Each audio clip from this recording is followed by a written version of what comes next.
Um grande abraço a você que segue na programação do Grupo Bandeirantes de Comunicação e agora meu convidado, minha convidada aqui no projeto Band Negócios, um trabalho em parceria da Rádio Bandeirantes Campinas com a Band Mais TV e o portal bandmulti.com.br, um espaço para discutirmos e conhecemos um pouco de quem faz a economia do interior de São Paulo ser uma das mais fortes do Brasil.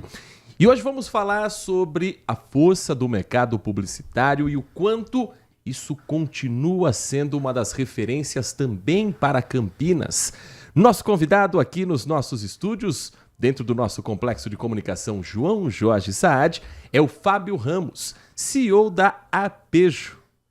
Fábio, muito obrigado por atender o nosso convite. É um prazer recebê-lo aqui nos nossos estúdios. Um ótimo dia para você. Muito obrigado, João. Prazer estar aqui. Bom dia, Nath. Bom dia. Vamos falar um pouquinho de negócios do interior paulista. Um prazer. Fábio, a empresa Arpejo, ela tem aqui uma frase, logo que você abre o portal arpejo.com.br, que diz: a técnica constrói, o improviso desconstrói. Dá para dizer que essa é uma essência da Arpejo e uma forma de também lidar com um mercado tão competitivo? Sem dúvida, ainda mais em tempos de inteligência artificial, nada melhor do que o improviso. E esse improviso, quando a gente traz nesse contexto, não é um improviso que a gente não se preparou. Até para trazer um pouquinho do histórico desses nossos 17 anos de existência, a Arpejo é um nome utilizado muito numa técnica musical que você faz improvisos para poder desenvolver um solo de guitarra, um solo num instrumento musical, mas ele é baseado numa técnica. Então, quando a gente vai para a comunicação, simplesmente sem o preparo, sem a técnica, sem a profundidade, você não consegue entregar nada. Mas quando você tem técnica, quando você tem metodologia e, ao mesmo tempo, você aplica criatividade, você constrói caminhos não trilhados. E caminhos não trilhados normalmente são exponenciais, viralizam, geram resultados incríveis. Então, é isso que a gente acredita na comunicação. Você precisa ter técnica, você precisa ter profundidade, você precisa ter pesquisa, metodologia, mas tem que ter um espaço para o novo. E o novo é o improviso, é o feeling que permite isso. Nath Lucchesi, conosco também nesse bate-papo hoje, recebendo Fábio Ramos, CEO da Arpejo, para falar sobre o mercado publicitário aqui no interior paulista. Bom dia para você, Nath. Bom dia, Heitor. Bom dia, Fábio. Seja bem-vindo. Obrigado. Eu acho que um dos maiores desafios hoje para a publicidade é também esse choque de gerações. Como chegar numa geração Z, numa geração alfa, que são pessoas que recebem esses conteúdos de maneiras diferentes. Como que vocês fazem isso? Eu imagino que deva ser um baita de um desafio.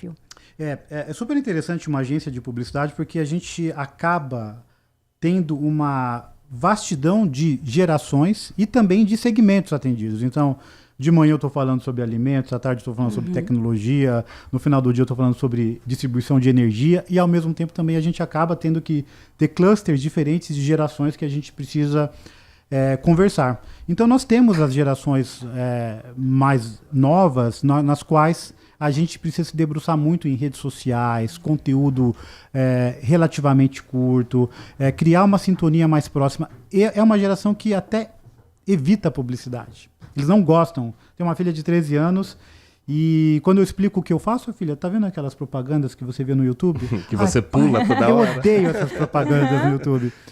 E aí é muito mais sobre criar conversas e não criar campanhas. Você tem que entrar no contexto, né, desses influenciadores e entrar junto na conversa. E quando você consegue entrar de forma sutil, com mensagens rápidas, diretas, criativas e, ao mesmo tempo, dentro do contexto e atmosfera dessa geração, o conteúdo é consumido. Mas se você vem com aquela publicidade mais tradicional, né, o break, 30 segundos, normalmente eles não criam uma adesão, né?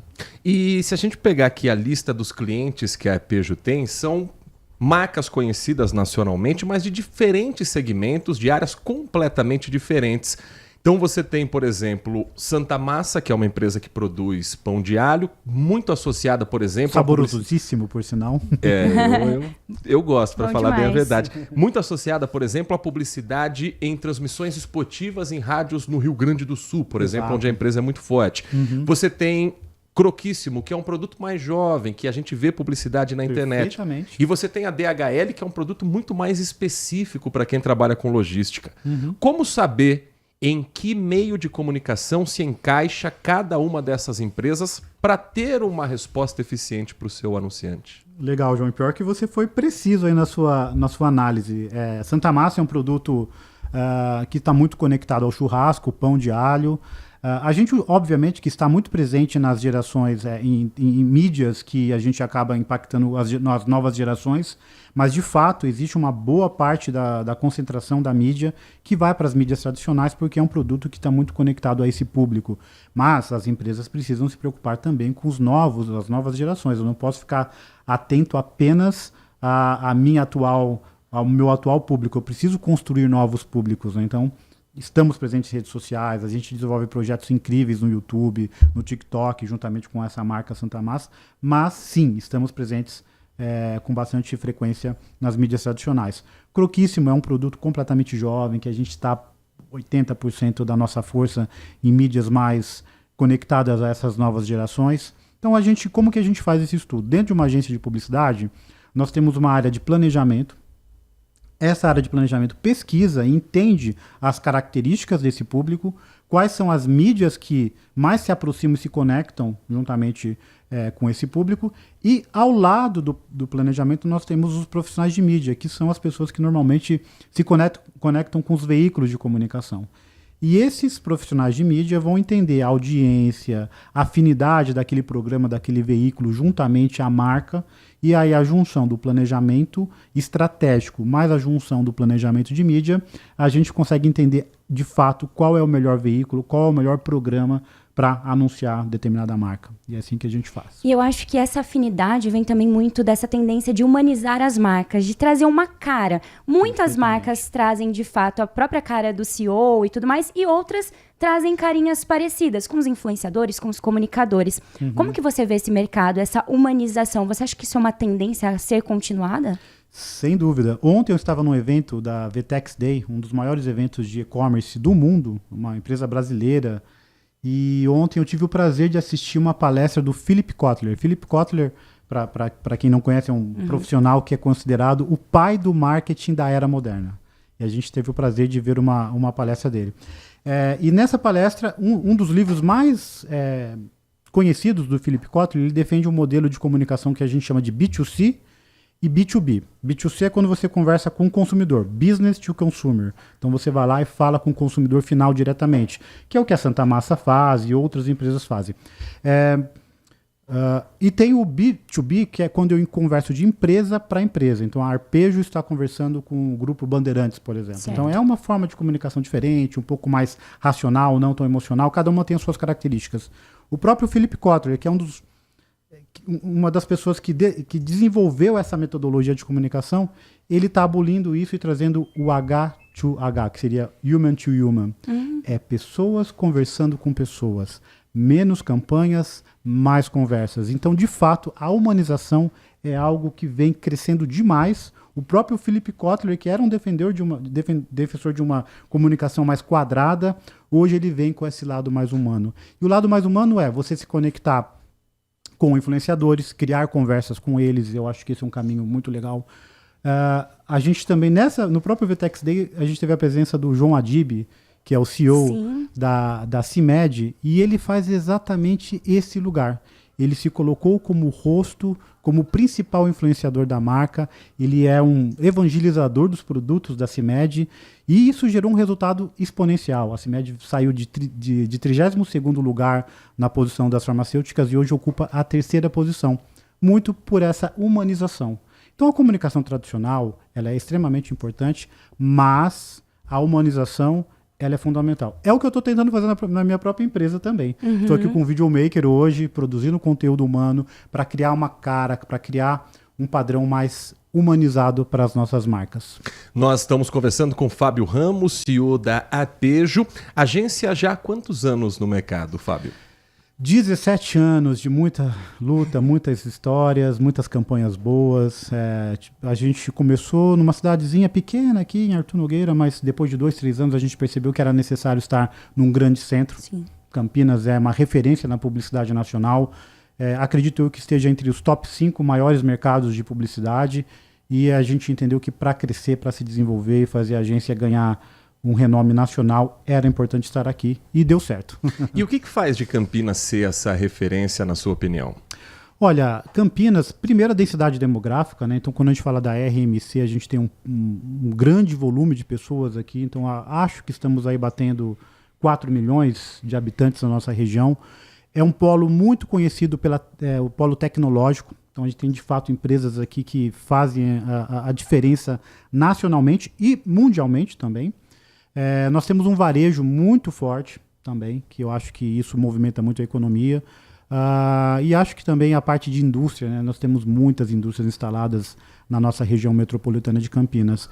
A publicidade nossa é referência também, então nós temos de fato diversas agências aqui que fazem um trabalho incrível, muito bem estruturadas. Então, se você está se destacando no mercado de Campinas, com toda certeza você está se destacando no mercado nacional. Hoje, recebendo aqui nos nossos estúdios, comigo, Heitor Fredo, com a jornalista Nath Lucchesi, o Fábio Ramos, CEO da Arpejo, agência de publicidade aqui de Campinas, e que recentemente fez o seu Open House. Ganhou a nova sede aqui na cidade de Campinas, um espaço novo, Fábio, que também é um espaço de criatividade, como toda agência publicitária precisa ser. Conta um pouquinho pra gente sobre esse novo espaço, esse novo prédio, e o quanto isso também pode colaborar no dia a dia com os negócios que vocês têm. Legal, realmente um momento muito importante para a agência Arpejo. A gente inaugurou o nosso prédio semana passada, um prédio muito bonito, robusto, perto ali da região do Galeria Shopping. E eu diria que esse foi um movimento ousado, porque quando nós começamos a construção desse prédio, foi no início da pandemia. Então, quando começou a pandemia, a história de home office, de todo mundo trabalhar de casa, a gente entregou nossas salas alugadas, né, no prédio corporativo que a gente tinha. E o mercado falava, não, agora nunca mais a gente vai voltar para o presencial, agora o futuro é home office. E a gente foi ao contrário do que o mercado estava pregando naquele momento. A gente falava, olha, eu acho que não se constrói cultura, não se constrói desenvolvimento de talentos, não se constrói uma empresa robusta sem o presencial. E aí, naquele momento, que estava tudo barato, terreno, financiamento, a gente apostou na contramão, compramos um terreno e começamos a nossa construção. E acho que o prédio ficou pronto no momento certo. É um momento que as empresas, o mercado percebe que o modelo 100% home office não é tão eficiente assim, porque você não constrói uma diversa de atributos positivos, mas também a gente não acredita no modelo 100% presencial. Então, o nosso novo prédio, ele foi construído para o modelo híbrido, para que a gente possa trabalhar alguns dias no escritório, alguns dias de casa, aproveitando todos os pontos positivos de estar juntos e os pontos positivos de também você poder trabalhar de casa. Então, é um modelo que está bem legal, o nosso workflow de trabalho está bem coerente, as nossas salas todas equipadas para poder receber reuniões híbridas, sejam pessoas de casa, pessoas presenciais. Então, acho que a gente conseguiu acertar o timing certo disso e o modelo que a gente acredita que é o modelo híbrido de trabalho. E é um lugar legal que vocês conseguem receber os clientes de vocês. E a gente sabe que hoje a experiência do cliente é o que mais vale. Como que vocês aplicam isso não só para os clientes de vocês, mas dentro das empresas que vocês atendem, essa jornada do cliente, para ele ter essa experiência, porque a gente sabe que hoje, se o cliente não tem uma boa experiência, o produto pode ser o melhor, mas não adianta, tem que ter todo esse envolvimento, né? Exato, aí eu vou fazer um paralelo até com os e-commerces, né? Então a gente viu, né, em algumas décadas anteriores, os e-commerces crescendo muito, havendo aí de fato o consumo, a compra digital ganhando espaço, e todos nós hoje vivemos disso, mas eu vou dar um exemplo aqui da minha esposa que quer trocar a geladeira de casa. Então ela está 2 semanas pesquisando geladeiras na internet, vendo todas as possibilidades, assiste todos os vídeos do TikTok para ver os pontos positivos de cada marca que ela está escolhendo, mas ela foi numa loja física ver pessoalmente a geladeira que ela quer comprar. Então, a gente vê o que a gente chama disso de omnichannel, né? Você tem todos os canais de venda, todos os pontos de venda são importantes e fazem parte da construção para a conversão final, que é a compra. Então, desde do digital, para você pesquisar preço, consumir conteúdo e tomar a decisão do seu produto, até você entrar numa loja. Então a loja, o ponto físico, ele tem esse lugar da criação da experiência. E na mesma coisa acontece com uma agência de publicidade. Não dá para eu vender o meu discurso, o meu posicionamento apenas online. Eu preciso, de fato, ter um espaço físico que tangibilize o meu posicionamento. E foi isso que a gente fez com a agência Arpejo. Hoje o nosso prédio é imponente, é muito bonito, modéstia à parte, chamou a atenção do mercado publicitário de Campinas. E ele está lá para quê? Para tangibilizar o nosso posicionamento. Somos uma agência grande, somos uma agência criativa, somos uma agência ousada que investe e acredita no mercado publicitário do interior paulista. Fábio, a publicidade brasileira sempre foi não só marcada, mas premiada pela criatividade e pelo uso de técnicas de humor também para vender uma marca, para vender um determinado produto. A gente vê, uma década para cá, isso se perdeu um pouco. Raramente a gente vê, por exemplo, um jingle que fixa na cabeça de alguém ou uma campanha que as pessoas comentam, que riem quando assistem na televisão, quando ouvem no rádio. Isso é um momento ou isso é uma tendência? E mais, essa espécie mais conservadora de publicidade é por conta das agências que puxam o freio de mão ou das marcas que preferem não se expor para eventualmente não serem canceladas no mundo digital? Exato. Esse ponto do cancelamento digital é um ponto muito sensível. Eu digo que hoje uma campanha, quando você solta, é como se você entrasse num ringue e lutasse contra o Popó. Então você vai tomar porrada, desculpa o palavrão, mas você vai tomar socos em todas as frentes, né? Então você tem que estar esperto e antenado para tentar, de fato, evitar esses golpes. Então, de fato, é um lugar imprevisível. Mas sobre a criatividade das campanhas publicitárias atuais, eu não acho que é necessariamente falta de criatividade. A minha percepção é que hoje nós temos uma hipersegmentação. Antigamente, o nosso veículo principal era a televisão. Então, quando a Odete Roitman morreu lá na novela Vale Tudo, no 1900 e alguma coisa... 88, eu não me lembro a audiência, mas se eu não me engano, ela beirou algo entre 80% das pessoas assistiram a novela. Hoje, nós não temos mais esses números. É uma audiência hipersegmentada. Então, nós temos a minha filha de 13 anos consumindo o YouTube, eu estou lá no Instagram, minha mãe está no Facebook, o meu pai ainda está na televisão, e cada geração e cada público está numa mídia diferente. Então a campanha ela está sendo criativa no seu segmento, só que ela não consegue expandir e alcançar todas as pessoas como antigamente, entende? Então nós temos a sensação que não tem mais a mesma criatividade, mas elas acontecem de forma criativa, com muita inteligência, em pequenos clusters. E infelizmente, ou felizmente, não sei, a gente não tem mais aquele boom como tínhamos antigamente. Eu acredito muito nessa teoria. Mas é claro que nós temos, assim, profissionais publicitários, né, que são referências, Washington Oliveto, por exemplo, que infelizmente faleceu ano passado, que são pessoas assim que marcaram a publicidade brasileira e nos colocaram num patamar muito diferente, né? Mas vamos tentar seguir o legado, né? Continuar com essa criatividade que só o brasileiro tem. Nós estamos conversando com o Fábio Ramos, CEO da Arpejo, agência aqui da cidade de Campinas, com clientes nacionalmente conhecidos, Nath Luquezzi. Vamos continuar então nessa coisa do cancelamento, que eu acho que é o que mais se fala hoje. E anteriormente a gente comentou sobre humanizar a marca e colocar a cara mesmo, literalmente, do CEO daquela marca. Quais que são os desafios? Porque a gente falou do lado bom, mas você pode alavancar ou com coisas ali da vida pessoal. A gente vê muito, por exemplo, a Virgínia agora, com a marca dela, você pode decair a sua marca usando a sua imagem. Como encontrar esse equilíbrio e como saber a hora de parar, de iniciar, ou se sua marca cabe à sua cara também. Perfeito. Realmente essa é uma posição que é uma discussão, na verdade, que parece nova, mas ela não é tão nova, porque antigamente, quando nós não colocávamos a cara de um CEO, de um presidente, né, do embaixador da marca à frente da própria marca, havia a discussão de contratação de celebridades. Então, eu lembro, por exemplo, um caso clássico que aconteceu com a TIM na Copa de 1998, se não me engano, que ela resolveu fazer uma campanha com o Ronaldinho, né, que agora é o Ronaldo, e ele tinha acabado de casar com a Cicarelli. E aí eles aproveitaram essa conexão e criaram uma campanha em conjunto. O casamento não durou um mês, né? Ai, meu Deus. E a campanha foi por água abaixo. Então são os riscos que a gente tem que sempre houveram, né? E como que uma agência e um profissional de marketing tem que avaliar isso?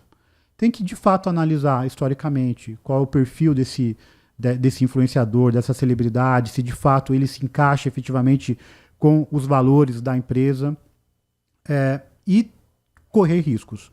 Quando a gente fala da figura do CEO ou de um embaixador que vai ser escolhido para ser a cara da marca, obviamente que ele precisa de um treinamento, né? Ele precisa passar por um media training, ele precisa passar por consultorias para, de fato, conseguir encontrar uma estratégia que gere atributos positivos para a marca e não tragam pontos negativos. Naturalmente, você está na internet e você vai receber críticas. Mas isso relativamente até é bom, porque a crítica te leva o engajamento lá para cima. Mas, obviamente, até um certo ponto, né? Então, por exemplo, falamos do João Adib, eu acho que ele faz isso muito bem. Sim. E cada post que ele faz, cada material que ele posta, seja da vida pessoal dele, seja dos negócios, seja dos resultados, não é por acaso.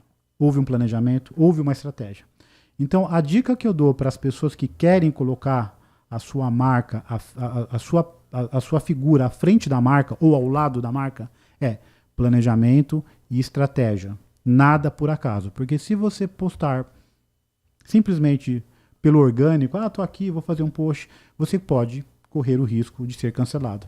E aí os prejuízos podem ser exponenciais, né? Fábio, a gente tem acompanhado as discussões sobre o uso da inteligência artificial em vários setores, não seria diferente na publicidade. Hoje, se você abre o Instagram, por exemplo, você vê vídeos 100% produzidos por inteligência artificial, com uma pessoa, coloque entre aspas essa pessoa, conversando com você na câmera. Para publicidade, qual é o limite de usar uma inteligência artificial que pode te dar uma campanha, que pode te dar uma mensagem, mas que também pode, em algum momento, te dar um ar de artificialidade? É uma discussão que a gente ainda não tem as respostas. Estamos na mesa discutindo isso, mas é super interessante. Vou contar algumas coisas que eu estou experienciando nesse período de inteligência artificial. Uma recente agora, para você ver como a aceleração tecnológica é incrível. Acho que umas 3 semanas atrás me pediram um orçamento de um filme que teria uma filmagem híbrida. Parte do filme seria captado, e a outra parte eu teria que fazer com inteligência artificial. Qual que era o grande desafio? Os personagens híbridos, os personagens captados verdadeiramente, teriam que se transformar em personagens de inteligência artificial.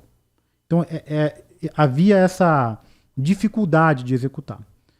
Eu passei um orçamento, fiz todos os estudos necessários para poder rodar esse filme, a gente chegou no entendimento de qual seria o melhor caminho, a melhor estratégia. Entre 3 semanas, quando eu mandei esse orçamento, até a semana passada, quando o Google lançou uma nova tecnologia para produzir vídeos com inteligência artificial, esse meu orçamento já ficou defasado. Dá para fazer isso agora com a metade do preço, porque ficou muito mais fácil. Então, está sendo absurdo o formato e a evolução, como ela vem sendo rápida da inteligência artificial, principalmente para vídeo. Para foto a gente já está super bem adiantado, produção de conteúdo também, enfim. Agora, fazendo uma reflexão sobre tudo isso, quais são os impactos que a gente provavelmente vai ter com isso? Acho que foi ontem ou antes de ontem, uma prefeitura no interior de uma cidade lançou um filme 100% feito com inteligência artificial para divulgar um evento cultural que ia ter na cidade. Houveram diversas pessoas que falaram bem disso. Nossa, que legal, inteligência artificial 100% feito. Mas houveram diversas críticas, porque... Peraí, eu vou falar sobre a cultura da cidade e eu não trago quem faz a cultura da cidade? Eu vou falar sobre promover a cultura e eu não vou dar um emprego para o eletricista que puxa a luz do filme, o maquiador, o artista? Que cultura é essa? Olha que dicotomia a gente tem, que a gente vai viver nos próximos meses, anos. De fato, um problema seríssimo, sabe? E a marca não quer essa imagem para ela numa publicidade. Exato. Então, eu não sei como que as agências de publicidade vão utilizar isso de uma maneira produtiva e que não gere um problema para a imagem das marcas. Mas é inevitável. É inevitável. Quem não entrar na inteligência artificial, quem não produzir conteúdo com inteligência artificial, quem não produzir foto, filme, vai ficar para trás. mas a gente vai ter que encontrar esse meio termo dessas coisas. Mas a boa notícia que eu dou é a seguinte. Essa frase quem falou foi um sócio meu da agência e eu achei a frase excepcional. Ele fala o seguinte: a inteligência artificial ela chegou para deixar os inteligentes mais inteligentes e os ignorantes mais ignorantes. Então, se você for usar ela ao seu favor, produzir conteúdo como uma dupla sua, um apoio, você vai crescer. Agora, se você for usar isso para ficar mais tranquilo e trabalhar menos, você vai, infelizmente, perder seu espaço no mercado de trabalho. Uma última pergunta, Nath Lucchesi. Acho que, para finalizar, né, a inteligência artificial hoje está sendo muito usada nos processos. Vocês conseguiram colocar dentro da agência, conseguiram alinhar com os propósitos de vocês? Porque eu acho que dá uma baita de uma ajuda, né? Nossa, como ajuda? Então, tem diversas frentes que nós já estamos utilizando, né? Produção de imagem, produção de conteúdo. Agora a gente também vai começar a colocar na parte de revisão. Mas tem outras frentes que ainda a gente não atua. Por exemplo, a parte de vídeo, que ainda não estava 100% bem resolvido e agora com essa tecnologia do Google, a gente vai também começar a estudar e implementar. Mas os limites ainda eu não sei quais são e a gente vai descobrir isso junto com o mercado, sentindo a partir do nosso próprio feeling, a partir da nossa própria entendimento. Mas uma coisa que eu quero fazer na minha agência é contratar um profissional que eu vou chamar de evangelizador. Então esse profissional ele vai entrar nos processos, ele vai entrar nos departamentos e entender o que eu posso fazer aqui com tecnologia, com inteligência artificial para facilitar a sua vida. E isso é uma forma de a gente tentar, de fato, deixar a empresa mais conectada a essas novas tecnologias. Nós conversamos aqui no Band Negócios com Fábio Ramos, CEO da agência Apejo, a quem agradecemos pela atenção com o nosso ouvinte, com o nosso espectador. Muito obrigado pela sua visita aqui ao Grupo Bandeirantes e espaço sempre aberto para a gente falar sobre a publicidade e as tendências do futuro. Fábio. Perfeito, eu que agradeço o convite, João, Nath, estou sempre à disposição da Bandeirantes. Obrigada. O nosso projeto Band Negócios volta ao longo da nossa programação, mas continue conosco, porque no Grupo Bandeirantes, você sabe, a informação não para e você está sempre muito bem informado.